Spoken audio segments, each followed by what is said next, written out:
प्रदोष के समय पर, उससे पहले लक्ष्मी और दरिद्रता फिर भ्रमण पर निकलती है।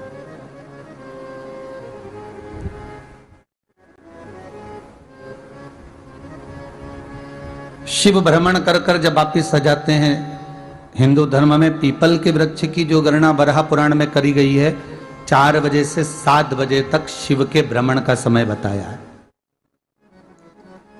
शाम को। तो 7 बजे से लेकर फिर रात्रि 9 बजे तक लक्ष्मी और दरिद्रता फिर भ्रमण पर जाती। इनका एक समय निश्चित है महाराज। भ्रमण कर कर आ जाना। अब इस बीच में जब लक्ष्मी और दरिद्रता दोनों निकल कर जा रही हैं, तो दोनों एक भाव रख कर जाती हैं कि आज हमको कहां प्रवेश करना है।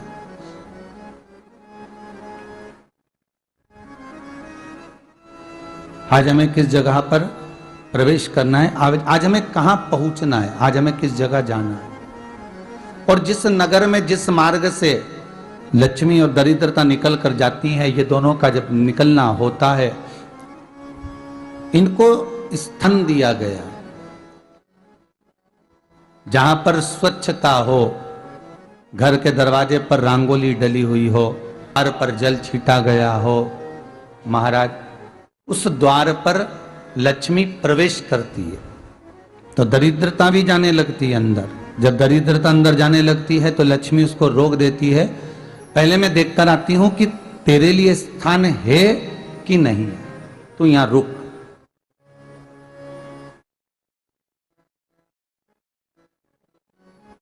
कुछ देर तक दरिद्रता बाहर खड़ी रहती है और लक्ष्मी जी की बड़ी बहन जब दरिद्रता बार बार अंदर जाने का प्रयास करती है तो लक्ष्मी जी कहती हैं, जीजी तू इतनी बड़ी होकर तुझे मालूम है, तू तेरा सम्मान होना चाहिए, आदर होना चाहिए, और तू अंदर चली जा और कोई तेरा सम्मान ना करे तो कितना बुरा लगेगा, इसलिए तू बाहर खड़ी रहे, मैं अभी आई। अंदर जाती है और जब लक्ष्मी जी भ्रमण कर लेती हैं, अंदर प्रवेश कर कर आती हैं, और प्रवेश कर कर आती हैं तो दरिद्रता पूछती है चले अंदर। तो लक्ष्मी जी कहती हैं, तुझे मालूम नहीं है क्या जीजी कि जिस घर में मैं प्रवेश कर जाती हूं उस घर में फिर दरिद्रता नहीं जा सकती, क्योंकि ये तेरा वचन था, ये तेरा वचन था।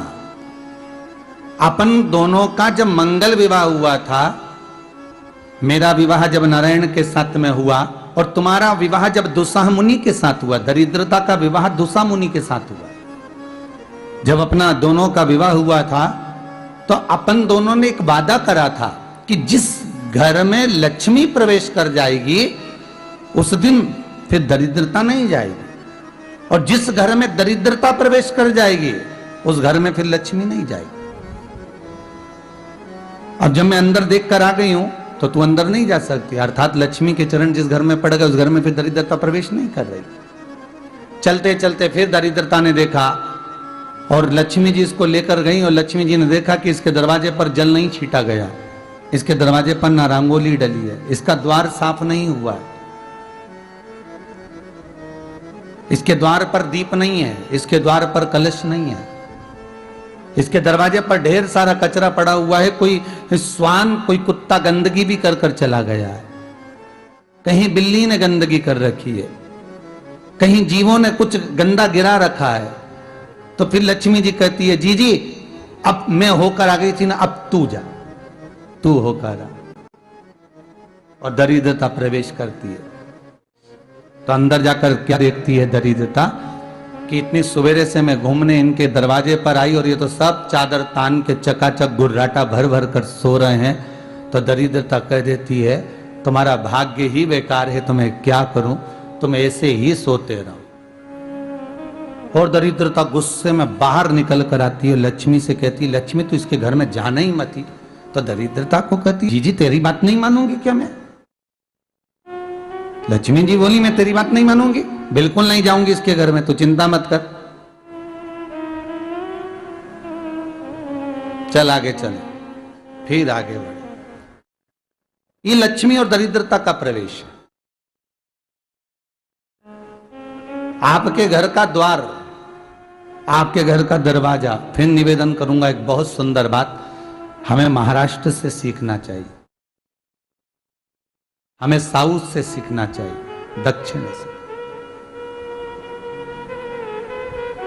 जिस समय पर भक्ति देवी यमुना जी के घाट पर रो रही थी अपने पुत्र ज्ञान और वैराग्य को गोदी में लेकर, समय देवऋषि नारद ने प्रश्न किया था कि तुम कहां पर पोषित हुई हो,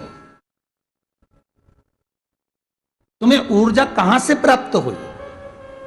तो कहा मैं गुजरात से तो चली हूं।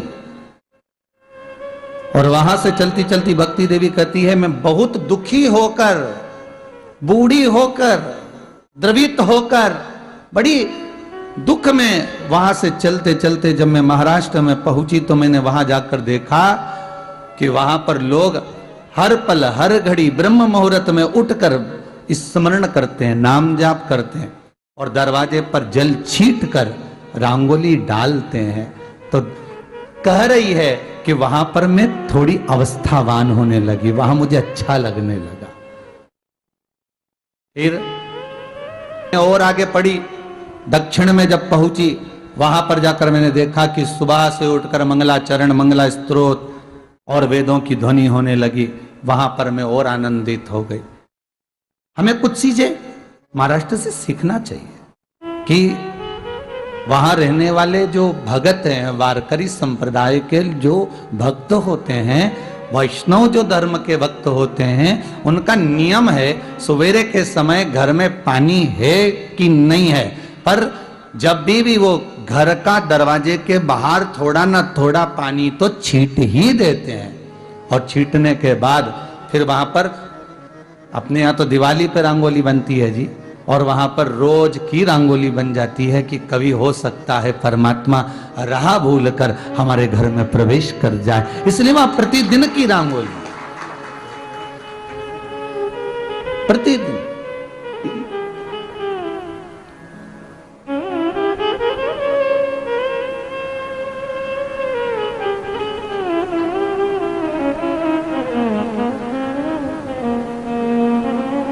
हमें सीखना चाहिए थोड़ा सा। आज के जमाने में तो बहू अपने कमरे की झाड़ू लगा ले, वो ही बहुत बड़ी बात है। हो खड़ी खड़ी बहू ये देखती रहेगी कि नौकरानी सही से झाड़ू लगा रही, वहां से लगा के लाओ, इधर से हेड के ले जाओ, वहां से कचरा सोरो, वहां से पोछा लगाओ। खड़ी रहेगी, उंगली से बताती रहेगी, पर इतना नहीं बनेगा कि सेविका से, नौकरानी से, दासी से कह दे कि तू मम्मी पापा के कमरे की लगा ले, मैं मेरे कमरे की लगा लूंगी, तू जा उधर। थोड़ा दया का भाव अगर होता तो उसके मन में भी आता कि मेरी बड़ी सेठानी तो अपनी जगह पर है, पर छोटी तो सेठानी की भी बड़ी सेठानी है जो मुझ पर करुणा करती रहती है। पर बड़ी तो कहे कि बेटा रहने दे, तू उधर ले जा, जब भाभी के कमरे में देख ले जा, उसके बच्चों का बड़ा फैलारा रहता ना, तो उधर देख ले जा, तो जरा उधर, मां उधर भेज रही है।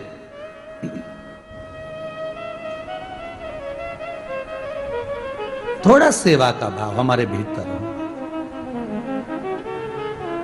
और एक निवेदन तो हमेशा करा है और अब आज भी करता हूं, पूरे घर की सफाई करवाओ, पूरे घर में तुम पोछा झाड़ू जो चाहे करवाओ, मना नहीं है, पर एक निवेदन है, रसोई घर के अंदर बहू और बेटी ही जाकर भोजन बनाए तो अन्नपूर्णा सदा कृपा करती है महाराज।